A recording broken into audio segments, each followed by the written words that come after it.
Ya, pemirsa, terima kasih Anda kembali bersama dengan kami di PTV Show, ngobrol sering tapi nggak bikin boring. Pemirsa, masih barengan sama Kanike, founder dari Help Nona.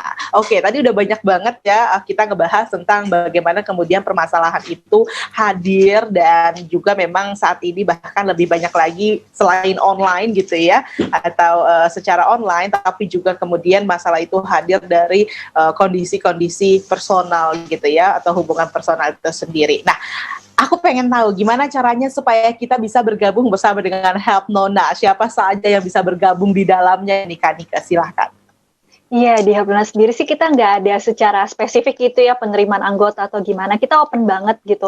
Kalau misalnya ada acara mau ikut, yang penting individu yang memang fokus gitu ya dengan isu ini, juga punya kepedulian terhadap isu ini. Jadi nggak harus juga misalnya, oh jangan-jangan ini hanya untuk yang punya pengalaman kekerasan. Enggak, kalau misalnya kamu juga orang terdekatmu mengalami, atau nggak ada orang terdekat, kita juga nggak mengalami, tapi kita concern dan peduli sama isu ini, nggak apa-apa, boleh banget ikut bergabung ya. Salah satunya tadi aku cerita sedikit ya, sekarang dari Januari sampai Maret kita mau ada rangkaian seri webinar tentang kelas dukungan itu. Jadi di kelas-kelas itu ada para expert yang bisa diskusi bagaimana sih jadi support system yang baik dari perspektifnya tadi, hukumnya, psikologinya, dan lain sebagainya gitu. Oke, nah ini caranya ini mendaftarkan diri atau seperti apa nih? Bisa cek aja.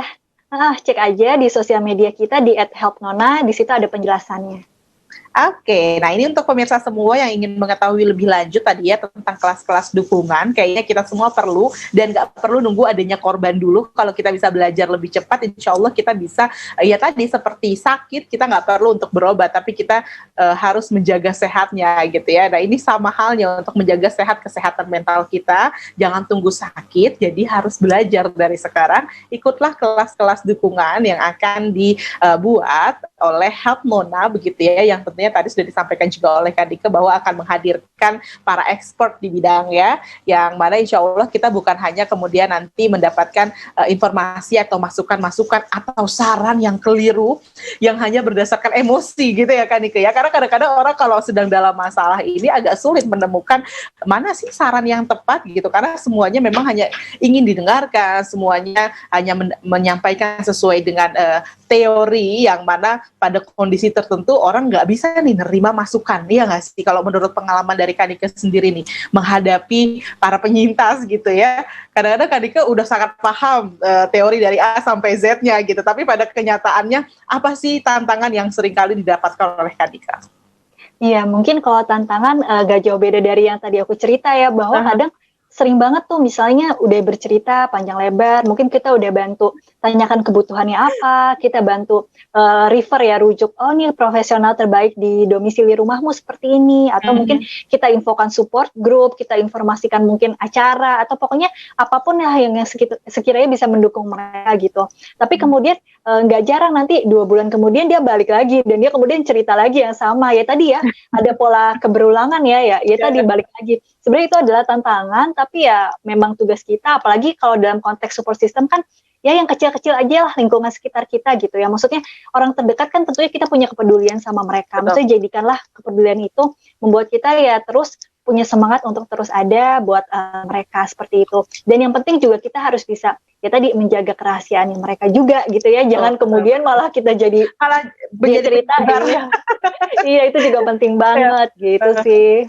Oke, menjaga kepercayaan itu yang paling penting sih menurut aku, karena kalau sekali orang udah nggak percaya kayaknya kan udah agak sulit ya, walaupun harus bertahan di tempat yang sama. Kadike, kemudian ketika Help Nona ini ya kembali awal berdiri sampai dengan hari ini, tentunya banyak hal yang sudah dilakukan gitu, termasuk tadi kelas-kelas, dan bahkan sekarang akan ada kelas-kelas dukungan juga gitu dari Januari sampai dengan bulan Maret. Nah, beberapa hasil yang kemudian bisa diberikan dari Help Nona sendiri itu apa aja sih dari awal sampai dengan sekarang?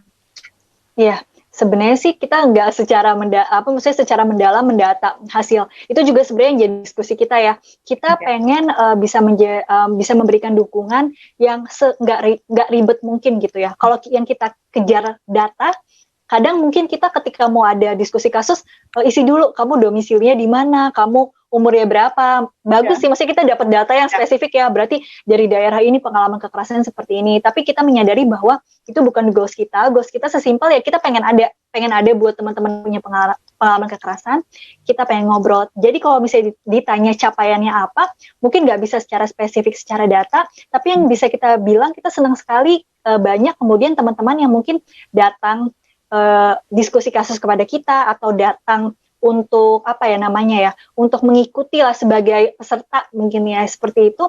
Tapi kemudian lama-lama akhirnya dia sendiri yang menawarkan diri menjadi relawan, dan kemudian bercerita bahwa ternyata setelah terlibat dalam kegiatan-kegiatan komunitas, akhirnya dia pulih dari pengalaman kekerasannya, dan bahkan kemudian malah dia sendiri yang sekarang speak up, dia sendiri yang jadi pembicara. Wow. Ya, yang kemudian bikin acara di kampus tentang tema ini, bahkan ada yang bikin support group sendiri, ada yang kemudian menginisiasi komunitas sendiri. Menurut aku kemenangan-kemenangan yang satu individu kesannya kecil ya, satu individu, tapi menurut aku itu yang matter sih. Maksudnya aku percaya bahwa satu korban itu gimana pun juga terlalu banyak. Jadi satu kemenangan, satu yang keluar dari relasi, bahkan kemudian dia take a step untuk juga giving back ke orang lain gitu, itu menurut aku juga kemenangan terbesar sih buat Help Nona gitu.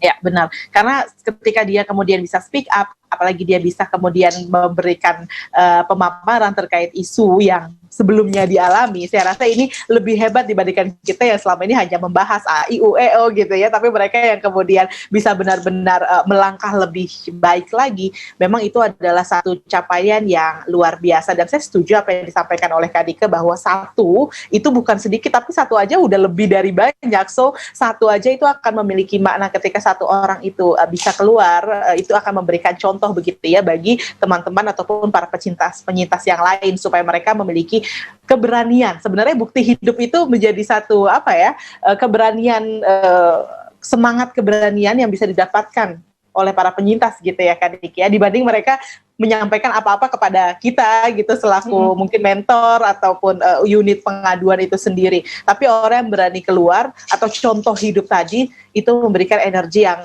lebih banyak. Nah, untuk Kak Diki sendiri nih, harapannya untuk Help Nona ke depannya, apa yang Kak Diki harapkan? Iya, aku sih selalu berharap Help Nona itu nggak sendirian, dalam arti kita tuh pengen jadi katalis, maksudnya kita jadi ya menghidupkan, jadi komunitas tuh bukan Help Nona doang yang fokus pada isu ini gitu. Jadi senang banget di akhir 2015, awal 2016 tuh kalau kita cari mungkin di sosial media, nggak banyak komunitas yang basisnya media sosial dan membahas tentang isu ini. Tapi semakin kesini semakin banyak yang kemudian fokus pada ini, dan kita malah semakin senang. Artinya ya tugas ini kita emban bareng-bareng gitu. Akhirnya semakin banyak yang juga fokus sama isu ini, dan kita selalu berharap kegiatan kita kayak semacam tadi ya, kita mau bikin kelas dukungan adalah supaya ada banyak semangat-semangat lain yang kemudian merintis komunitas-komunitas lain seperti itu. Oke, karena yang paling penting adalah bagaimana menyelesaikannya secara bersama-sama. Karena kalau cuma satu orang yang memiliki satu tujuan begitu, nampaknya akan butuh waktu yang panjang pemirsa sampai akhirnya dunia ini bisa benar-benar pulih. Karena sekarang bukan hanya pandemi yang kita harapkan bisa segera pulih dan bisa keluar dari kondisi pandemi, tapi juga dari kondisi kekerasan-kekerasan tadi begitu ya Kak Nike ya. Ini yang diharapkan, maka sudah ada lebih lama loh, tapi kita nggak sadar dan kita tidak bersungguh-sungguh untuk keluar dari kondisi kekerasan ataupun permasalahan ini, sehingga sepertinya tidak pernah usai. Nah, kalau pesan dari Kak Nike sendiri untuk para penyintas misalnya ataupun para rekan-rekan yang berada di sekitar penyintas, apa Kak Nike? Oke, kalau misalnya pesan buat teman-teman yang mungkin punya pengalaman kekerasan saat ini gitu dan memang sedang berproses untuk pulih, ya pahami saja bahwa kadang kita suka merasa buntu, kadang kita suka merasa sendiri, tidak tahu langkah apa yang harus diambil, dan itu mungkin hal yang tidak jarang gitu ya dirasakan gitu. Tapi pahami bahwa sebenarnya kamu nggak sendiri, dan jangan takut untuk ya reach for help gitu ya, karena sebenarnya bantuan itu mungkin rasanya nggak ada ya, maksudnya kayaknya orang tuaku nggak mungkin aku ceritakan, atau temanku nggak mungkin, tapi sebenarnya akan selalu ada jejaring-jejaring lain yang bisa mendukung kamu gitu ya. Ya mungkin dari jejaring tadi komunitas, support group, lembaga layanan, atau ya mungkin sebenarnya kamu juga bisa coba lihat relasi-relasi kamu dengan teman-teman lain. Mungkin sebenarnya ada teman-teman yang peduli juga sama kamu dan mungkin paham sama isu. Coba untuk lebih juga berproses untuk lebih tadi terbuka, mencari dukungan seperti itu. Kamu sendiri dan banyak banget sebenarnya yang berusaha ingin mendukung kamu gitu.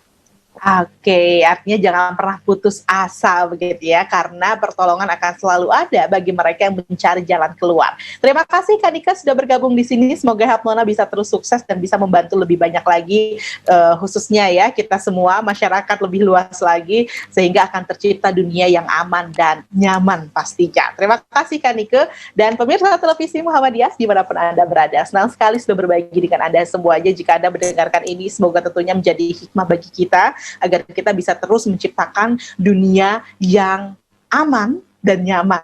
Sampai jumpa lagi. Assalamualaikum warahmatullahi wabarakatuh.